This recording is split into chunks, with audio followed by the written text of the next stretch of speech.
E agora vamos para mais um vídeo, mas antes, já deixa o seu like e compartilha e se inscreve no canal.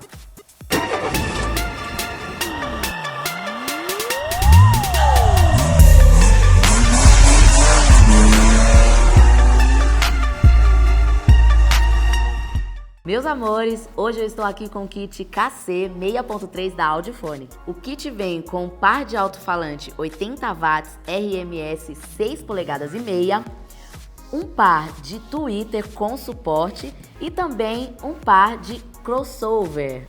Gente, agora eu tô aqui para mostrar para vocês os dois modelos, o modelo antigo e o modelo mais novo.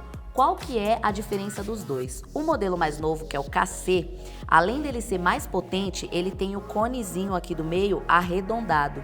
E o modelo anterior, que é o KS, ele tem esse conezinho pontudo. Então, essa é a diferença dos dois modelos. Bom, gente, agora que eu já expliquei pra vocês, eu preciso mostrar se é potente de verdade, né? Então, vai segurando.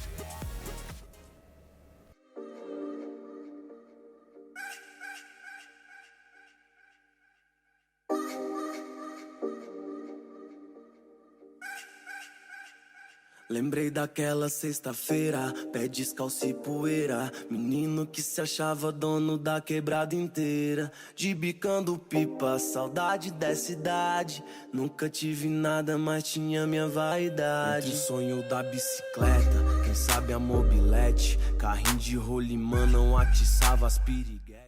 E é isso, gente. Esse foi o nosso vídeo de hoje. Para você que ainda não conferiu os produtos da ClickSound, fora esse, nós temos mais 5.000 produtos. Então entre já na nossa loja virtual, que eu tenho certeza que você vai se apaixonar. E ó, não esquece de deixar o seu comentário. Se tiver alguma dúvida, pode deixar o comentário que a gente vai responder. Liga pra gente, manda o WhatsApp, que a gente tá aqui para isso. E essa é a ClickSound, a entrega mais rápida do Brasil.